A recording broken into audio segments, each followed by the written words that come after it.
The opening scene features the mountains in the Mongolian border, where strange things have been found over the years. These findings include massive fossils of unidentified creatures, as well as thousand-year-old bodies with their flesh still intact. The scene then cuts to the year 1979, when a scientist, Professor Yang Chen, assembles a special team to investigate Kunlun Mountains. He wants to unearth more information about those mysterious discoveries. We are then introduced to Bayi, who is one of the many soldiers working hard in this excavation. Their job appears very tough, evidenced by the fact that they often collapse to the ground due to extreme exhaustion. Thankfully, there's the professor's daughter, Yang Ping, a medic who supports the people in need. According to Bayi's narration, he has a secret affection towards Ping, and he feels like he has known her for a long time. After days of laborious work, the team uncovers a giant skull, leaving everyone astounded. Moments later, the cave starts shaking, and eventually this leads to a huge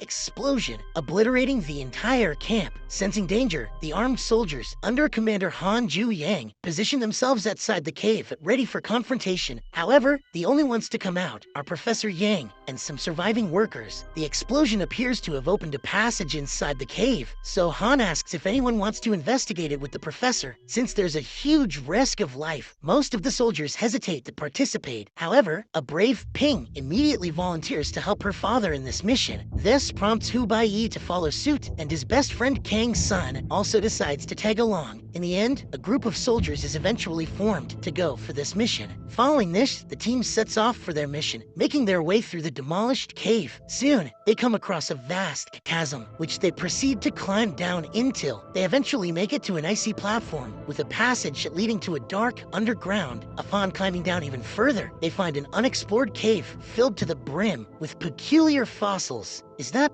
Joe Biden? After wandering around for a while, they discover an exit that leads them to the other side of the mountain. Professor Yang tells Bayi that according to the legends, there's the gate of an ancient kingdom in this vicinity, belonging to a pent secret government. Their conversation is suddenly interrupted when the other soldiers find a shocking discovery, a colossal paw print in the snow. Following this, the team starts pursuing these paw prints, unaware of the fact that a giant beast is nearby. On the way, they find numerous butterfly-like creatures fluttering around them. Upon a closer look, they realize these aren't butterflies, but peculiar-looking bats. Unbeknownst of the threat they pose, one soldier captures one with his bare hands, triggering an unexpected outcome. He burns down with a blue flame, resulting in his demise. Two more soldiers rush to his aid only to suffer the same fate. Seconds later, hundreds of these bats surround the team, prompting them to open fire. The noise of the commotion startles the giant beast nearby, causing it to retreat. However, its sudden movement triggers an avalanche, posing another challenge for the group. In a desperate bid for survival, the soldiers begin running away, yet several of them are killed. At one point, they're forced to stop because there's an abyss in front of them. Left with no other choice, the soldiers pair up with ropes before jumping into it. As they fall, a rope tying Bayi and Ping gets stuck on a piece of ice, leaving the two hanging. Not long after, the rope snaps, causing them to plunge into the darkness below. In the next scene, Bayi regains consciousness and finds himself in Ping's arms. He is unable to understand how he managed to survive such a fall. This incident reduces the number of survivors to 4. Bayi, Ping, Professor Yang, and Kang's son. The rest didn't have names, so we didn't care about them anyway. These survivors then gather as many supplies as possible before resuming their excavation. Eventually, they come across an expansive cave with a tall tower at its center. The professor recognizes this place as the sacred palace of Kunlun. The tower is said to have 9 levels where demon creatures have been trapped. Professor Yang then kneels down and lights up a candle. The fire instantly creates a flame that summons a swarm of bats, encircling the tower. After this, he sends Bayi and Ping to the tower's entrance, disregarding Kang's son's warning. As soon as the duo step in holding hands, an opening appears on the top, emitting a bright light. Soon after, the cave begins to fill with numerous spirits. Assuming that they have opened the gates of the devil, Kang's son immediately extinguishes the candle, thwarting the entire process. Unfortunately, as a consequence, the cave begins to collapse, and the bats return to attack them. Sensing the impending danger, Kang's son sacrifices himself to divert the bats' attention, enabling the remaining group members to flee. The 3 of them somehow manage to find an exit, but it's on the high edge behind a waterfall. While contemplating their next move, the bats catch up to them and launch their attack. Bayi attempts to fend them off with fire, but a bat strikes him from behind. Upon witnessing Witnessing the emerging flame, Ping hastily pushes him into the water before jumping off with her father. Bayi manages to find her underwater, but they're soon separated by a giant water creature that takes her away. In the aftermath, a heartbroken Bayi swims out and makes his way back to the base. Once there, he gets his wounds treated. While Han informs him that he's the only survivor, the commander further mentions that they found all the dead bodies of their soldiers, except for Ping's and her father's. Devastated by the loss of his loved ones, Bayi decides to quit everything and boards a train to return home without notifying anyone. At the station, he is received by his new employer, Mr. Wang, who assigns him a job as a librarian. From that point forward, he starts working there and lives a peaceful life. One day, during a lunch outing at a local bar, Bayi unexpectedly reunites with his childhood friend, Kai Xuan, who works as an entertainer. The following day at work, he stumbles upon a book authored by Professor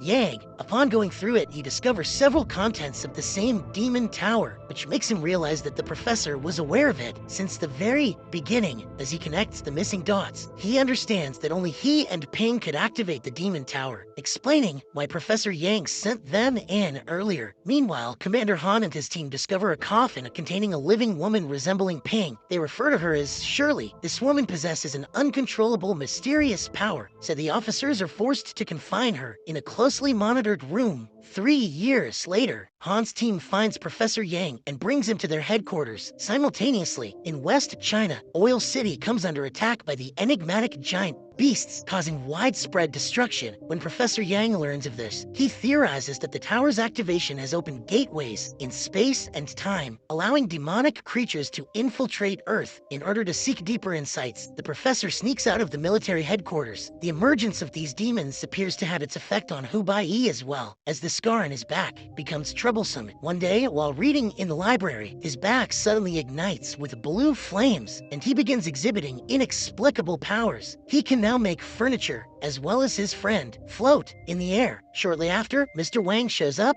and despite witnessing the ongoing commotion, he looks very calm. He quickly gains control over the situation, bringing things back to normalcy. Upon inquiring what's going on, Mr. Wang explains that Bayi's blood is contaminated by demonic force due to the earlier bat attack. According to him, Bayi now exhibits immense power, but its use can lead him to hell. Bayi wonders how he knows all of this, and the latter uses his own psychic powers to transform the library into an old tomb. He finally reveals himself to be a protector of Prince Yi from the Sulin nation. He goes on to explain that Prince Yi was Bayi's predecessor, and he had been the one to lead mankind against the demon race that had taken over Earth. Prince Yi used his own body to seal the tower, trapping most demons inside, but some of them assumed human form. These demons are now looking for Bayi because he's the only one capable of opening the tower. Back at the military headquarters, Shirley appears to have recovered her memories and surprisingly expresses her desire to meet Bayi. As a result, Han traces him and pays him a visit at the library. The latter initially refuses to join the military force again, but he changes his mind after learning about the woman resembling Ping. Following this, Bayi accompanies the commander, and Kai Xuan tags along. Han leads them to northern China, where he introduces them to the team that'll be going on a mission to find the professor. The group comprises a guy named Chang Dong, a young woman Wei Wei, Shirley, and other soldiers. Overwhelmed with emotion upon seeing Shirley, Bayi addresses her as Ping, but she insists on calling herself Shirley. The group then prepares weapons and supplies before setting off on their mission. They make their way through the desert, riding on camels. At one point of their journey, they're hit by a sandstorm, prompting them to run for their lives. As a result, Kai Xuan and 3 other members get separated from the group. After days of non-stop travel, Bayi's group arrives at the ruins of Oil City, while Kai Xuan's group is still in the middle of the desert. When they're suddenly ambushed by demonic creatures, Kai Xuan's group further splits up in a desperate attempt to save themselves. Despite their efforts, the monsters kill 2 of them, while Kai Xuan and another man manage to reach Oil City, reuniting with the main group. Upon hearing their confrontation with the monsters, Bayi suggests leaving to avoid the massacre like it happened earlier in the cave. However, Chang and Shirley decide to stay and complete their mission. Their discussion is abruptly interrupted by the approaching sounds of monsters. As a result, they arm themselves and prepare to fight. They soon gun down the first beast before chasing the second one. However, when they turn back, the first one is already gone. In the midst of their struggle, Shirley runs towards an abandoned school, and Bayi follows her. Upon entering, he discovers a bunch of dead bodies hanging from the ceiling. He then comes across a tunnel leading him to the prince's tomb. Soon after, he is attacked by a creature which knocks him unconscious. The creature charges to finish him off, but Shirley intervenes, making it go away. In an unexpected turn of events, she uses her powers to put Hu Baiyi's body inside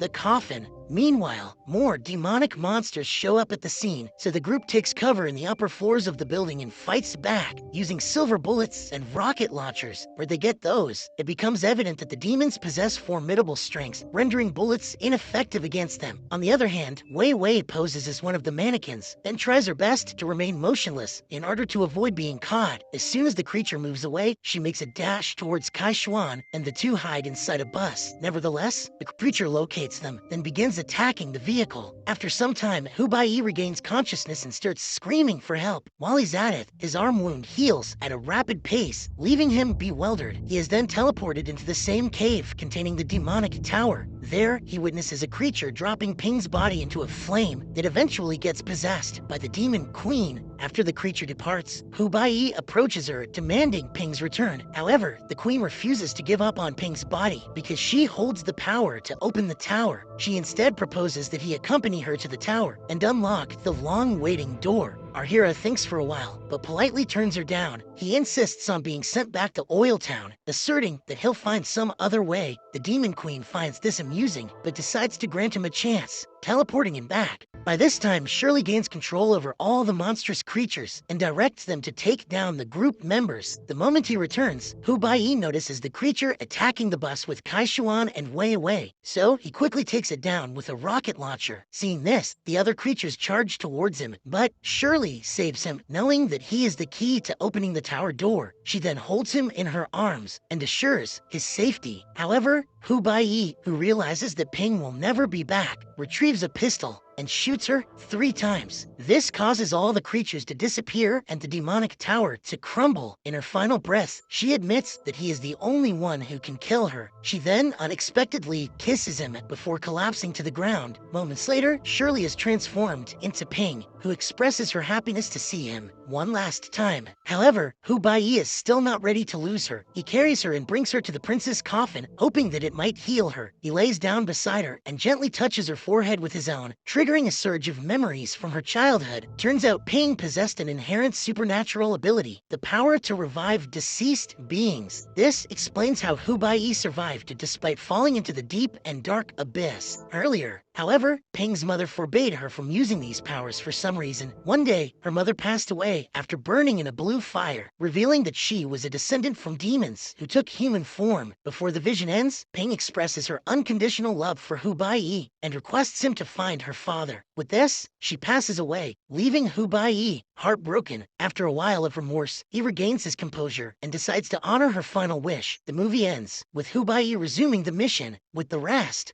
of the team members.